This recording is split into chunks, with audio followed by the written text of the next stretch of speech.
Кроме обычного овса и разных трав, Хашим Зейналиев использует в лечении овощи и обыкновенную пищевую соду. Настои и компрессы, по его словам, лучше всяких медикаментов. Они и рак на последней стадии могут вылечить, и даже из комы вывести. Этот человек лежит в коме. Его кровь надо обработать щелочью, потому что у него может развиться грибковая болезнь.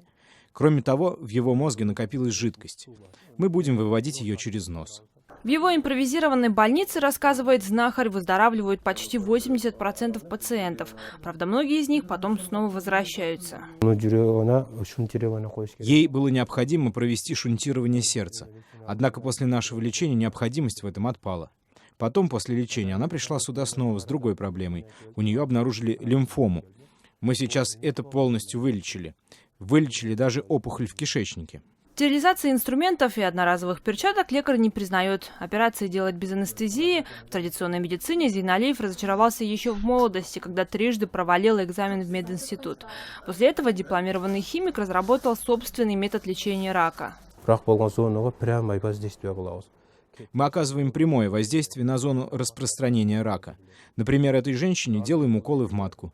Недавно начали делать ей уколы в кишечник. Это помогает бороться с раком. Однако лицензии на терапию Зейналиев получить не смог. Несмотря на это, свою деятельность знахарь продолжает до сих пор. Для нас вообще непонятно, что он вообще туда вводит. Потому что он нам конкретно не смог ничего объяснить, что он использует. Те вещества, которые он использует, их необходимо вообще исследовать, что туда входит. Потому что нет ни разрешения на эти препараты, которые он использует.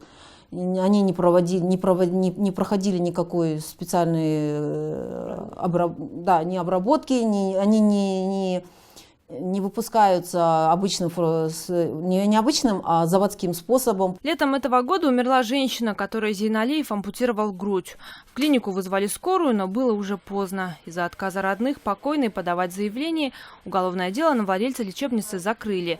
Однако с тех пор в СМИ обращаются все новые родственники жертв лекаря.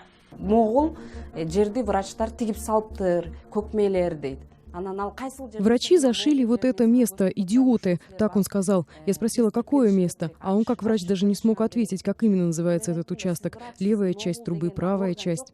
Мать девушки, так и не вылечившись от рака шейки матки, умерла. С тех пор ее дочь обивает пороги чиновников. Однако, как оказалось, Минздрав в этой ситуации ничего поделать не может. Министерство здравоохранения прерогатив свое эмес алсалган жок деп айткан однозначно. Это не прерогатива Министерства здравоохранения. Что касается лечения, то он просто дает им травы и укрепляет иммунитет, а пациенты думают, что поправляются. Просто я думаю, что идет последняя стадия. Уголовное дело по статье «Незаконное врачевание» на целителя сегодня все-таки завели.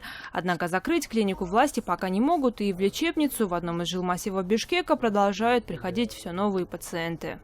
Джубек Бегалиева, Бактыгуль Кочарбаева, Бексултан Абубакирулу. Настоящее время. Бишкек, Кыргызстан.